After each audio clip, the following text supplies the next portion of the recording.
नमस्कार। आज का जो हमारा टॉपिक रहेगा वह आरपीएससी पर रहेगा। देखिए, राजस्थान में जितने भी कॉम्पिटिशन्स होते हैं उनको हायर करने का कार्य आरपीएससी के द्वारा किया जाता है। तो इसके बारे में सामान्य जानकारी हमें होनी चाहिए कि क्या आरपीएससी है और क्या ये कार्य करती है और किस लिए इसका निर्माण किया गया, इसकी संवैधानिक स्थिति क्या है। आज हम इस पर विस्तार से चर्चा करेंगे। तो हम स्टार्ट करते हैं आरपीएससी। देखिए, आरपीएससी है, इसकी फुल फॉर्म होती है Rajasthan public service commission, RPSC. Hindi में हम इसे कहते हैं राजस्थान लोक सेवा आयोग। यह इसका जो मुख्यालय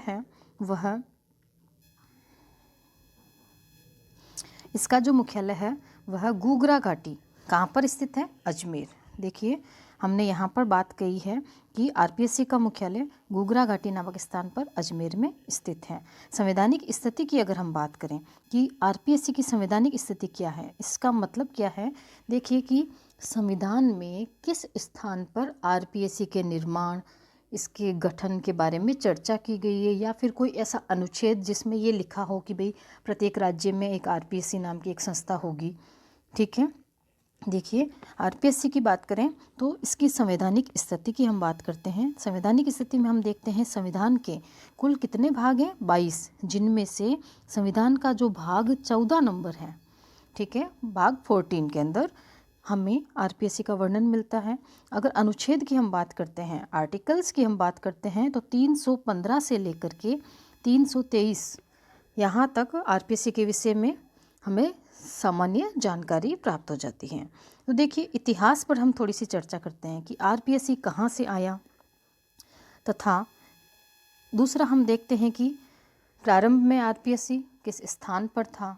तो देखिए, सबसे पहले हम स्टार्ट करते हैं इसके इतिहास से कि आरपीएससी का जो गठन है वह 16 अगस्त 1949 को हुआ था।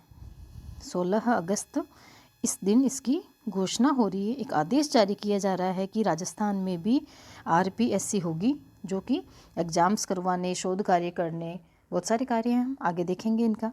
लेकिन 20 अगस्त को ही आदेश जारी करने के 4 दिन बाद में 20 अगस्त को जयपुर में इसकी स्थापना की गई। तो आदेश की डेट इसकी 16 अगस्त ही है, लेकिन इसका जो गठन है वह जयपुर में होता है और 20 अगस्त को होता है। अभी हमने थोड़ी देर पहले कहा कि इसका जो मुख्यालय है वह गुगरा घाटी अजमेर में है, लेकिन हम इसके इतिहास में देखते हैं कि अच्छा, ये प्रारंभ में जयपुर में स्थापित हुई थी। इसके जो प्रथम अध्यक्ष थे आरपीएससी के वह थे सर एस.के. घोष। मैंने एग्ज़ाम के पॉइंट ऑफ व्यू से जो ज़्यादा क्वेश्चंस बनते हैं या आने की संभावना है उन पर ज़्यादा फोकस किया है। तो देखिए, आरपीएससी के प्रथम अध्यक्ष एस.के. घोष थे। इसका जो मुख्यालय है, प्रारंभ में हमने बात की कि जयपुर में था। जब 20 अगस्त 1949 की हम बात करते हैं, जयपुर में स्थापित हुआ था, लेकिन जब राजस्थान का एकीकरण कंप्लीट होगा तो इसका मुख्यालय चेंज हो जाएगा। देखिए, आरपीएससी का मुख्यालय 1 नवंबर 1956, इस दिन हमारा एकीकरण कंप्लीट हुआ है राजस्थान का। इसी दिन जो सत्यनारायण राव समिति थी, इसने सिफारिश की कि आरपीएससी का मुख्यालय जो है वो जयपुर से स्थानांतरित करके अजमेर बना दिया जाए। ठीक है, यहाँ हमने 2 फैक्ट देखे। प्रारंभ में ये जयपुर में थी, लेकिन वर्तमान की हम बात करें तो इसका जो मुख्यालय है वो अजमेर में गुगरा घाटी नामक स्थान है, वहाँ पर है। अब गुगरा घाटी शब्द का भी प्रयोग मैं 3 बार कर रही हूँ, क्योंकि पिछले कुछ एग्जाम्स में आया है अजमेर में कहाँ स्थित है। अब देखिए, आरपीएससी के प्रथम अध्यक्ष जो हैं उस पर हमने फोकस किया, एस.के. घोष हैं। तो हम वर्तमान पर भी चर्चा करेंगे। आरपीएससी के जो वर्तमान अध्यक्ष हैं वह है डॉक्टर भूपेंद्र सिंह। यह हाल ही में 15 अक्टूबर 2020 को इस पद पर निर्वाचित हुए हैं। अब हम बात करते हैं कि इसके सदस्य संख्या। तो देखिए, समय समय पर अब हम इसके चर्चा करेंगे कि आरपीएससी के कुल कितने सदस्य हैं, अध्यक्ष सहित, अध्यक्ष रहित। तो देखिए, प्रारंभ में हम बात करते हैं, प्रारंभ में इसके सदस्यों की जो संख्या थी वह 3 थी, जिसके अंदर एक अध्यक्ष भी शामिल होता था। प्रारंभ में इसके सदस्य संख्या अध्यक्ष सहित, देखिए कंसंट्रेट कीजिएगा, अध्यक्ष सहित वर्ड का यूज किया है मैंने, सहित और रहित। यहाँ पर एग्जाम में कई जगह पर रहित शब्द भी मिलता है, अध्यक्ष रहित। तो अध्यक्ष सहित की हम बात करें, एक अध्यक्ष, तथा 2, मतलब कुल मिलाकर के 3 सदस्यीय जब इसका निर्माण हो रहा है 1949 में, उस समय रखे गए थे। लेकिन समय समय में परिवर्तन हुआ। 68 में ये सदस्य 4 बन गए, 73 में ये सदस्य 5 बन गए, 1981 में ये सदस्य 6 बन गए। वर्तमान में जो सदस्य हैं, वर्तमान के सदस्यों की बात करें, लास्ट जो चेंज हुआ है, लास्ट जो संशोधन हुआ है वह 2011 में हुआ है। 2011 में इसके सदस्यों की संख्या 1 अध्यक्ष प्लस 7 सदस्य, अर्थात 8 अध्यक्ष सहित इसके कुल सदस्य कितने हैं? 8। तो वर्तमान में हम बात करते हैं सदस्य संख्या जो है अध्यक्ष सहित 8 है। ठीक है, अध्यक्ष सहित 8 है। प्रारंभ में कितने थे? 3 सदस्यों से आरपीएससी ने अपने कार्य करना प्रारंभ किया, जो कि वर्तमान में हम बात करें तो इसके सदस्य जो हैं वो 8 हैं। अब हम बात करते हैं आरपीएससी की जो संवैधानिक स्थिति पर हमने बात की थी कि इसकी संवैधानिक स्थिति क्या है।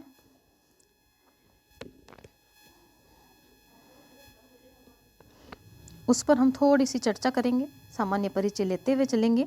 तो देखिए, आरपीएससी जो है हमने कहा 315 अनुच्छेद में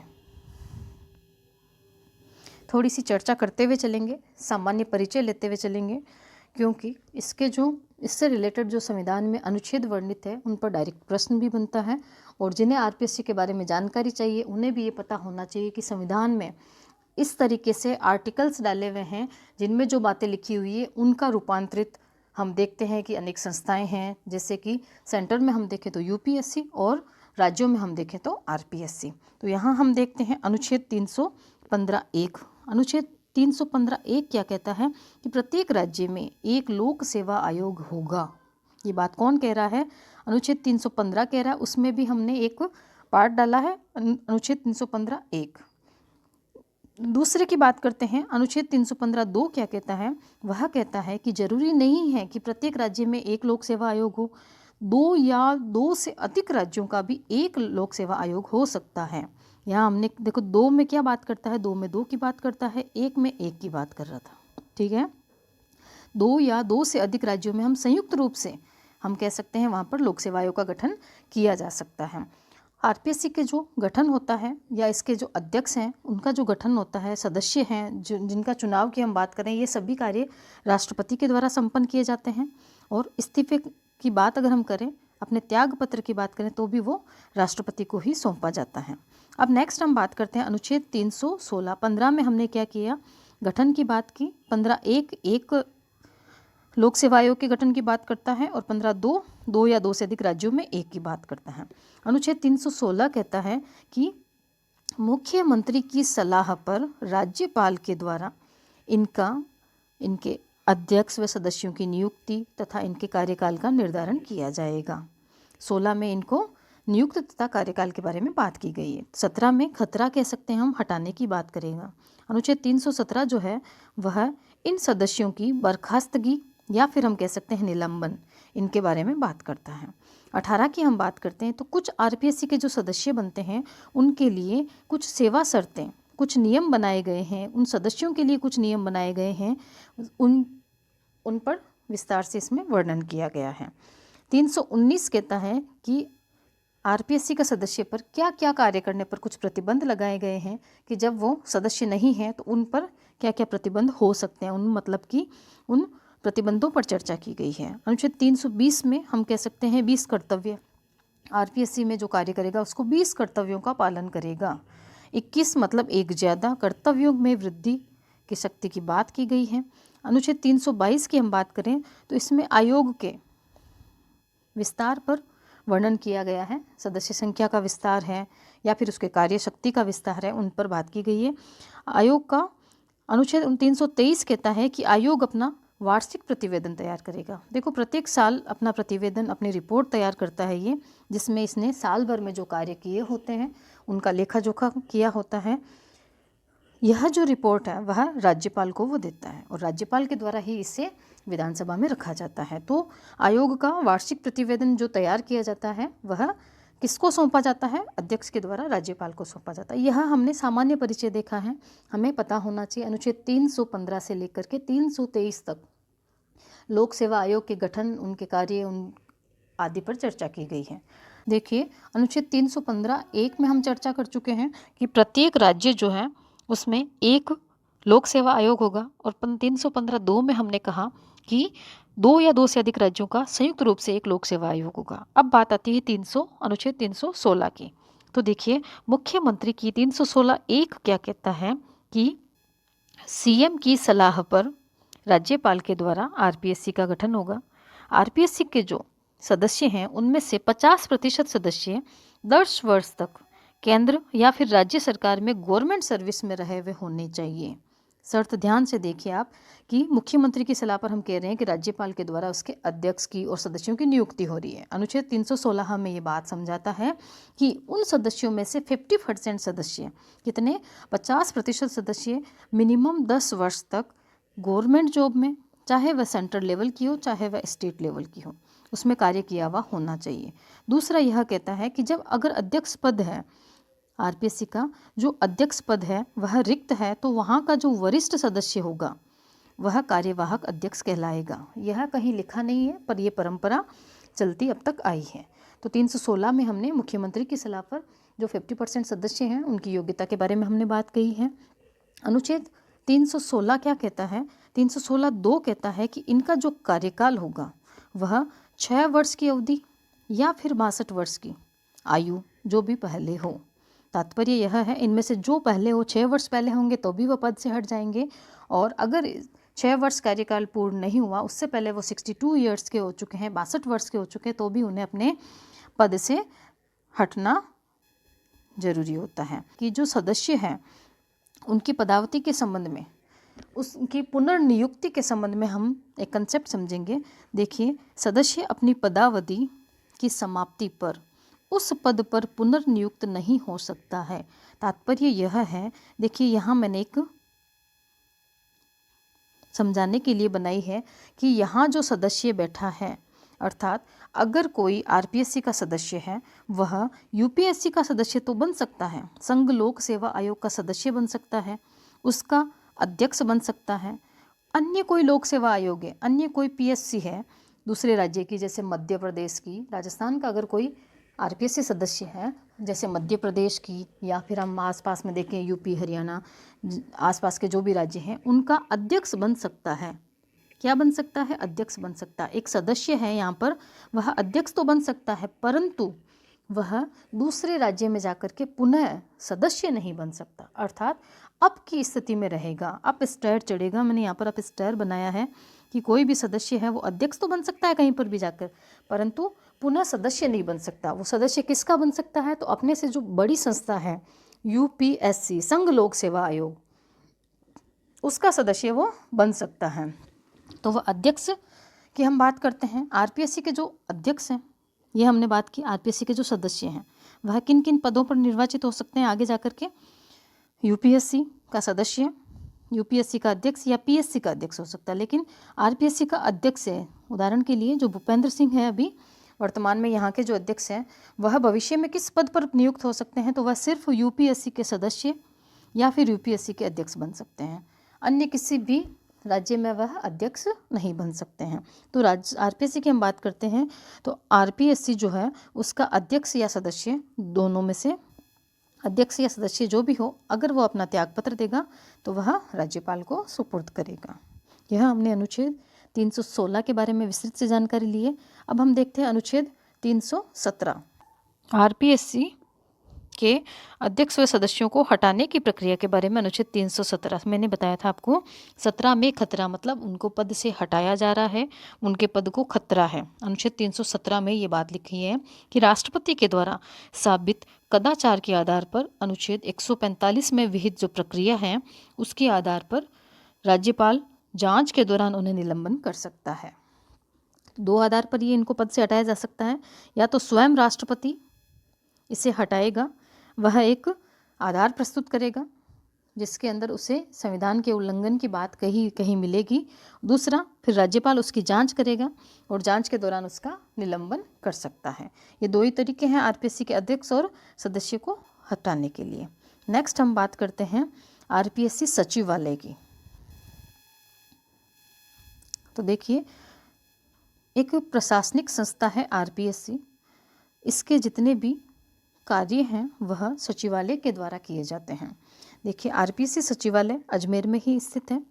यह जो सचिवालय है इसमें एक सचिव का पद होता है तथा अन्य कई सारे अधिकारी होते हैं। प्रथम सचिव की हम बात करें तो श्याम सुंदर शर्मा जो थे वह प्रथम सचिव थे और प्रथम अध्यक्ष कौन था आरपीएससी का? एसके घोष। आरपीएससी के सचिव जो है वह प्रशासन का हम बात करें तो व्यवहारिक कार्यपालक होता है। आरपीएससी में होने वाले समस्त कार्य सचिव के द्वारा किए जाते हैं। तो कौन होता है आरपीएससी का सचिव? एक व्यवहारिक कार्यपालक होता है। अगर हम पद के आधार पर देखें तो यह जो सचिव होता है यह आईएएस अधिकारी होता है। बहुत बड़ा पद माना जाता है आईएएस अधिकारी होता है। या दूसरी कंडीशन हम देखें, सचिव आईएएस के साथ में उप सचिव के पद से भी पदोन्नत होकर के आ सकता है। ठीक है। सचिव की नियुक्ति, इसके वेतन भत्ते, ये सभी के सभी राज्यपाल के द्वारा निर्धारित होते हैं। इसका जो कार्यकाल है सामान्यतया 5 वर्ष होता है।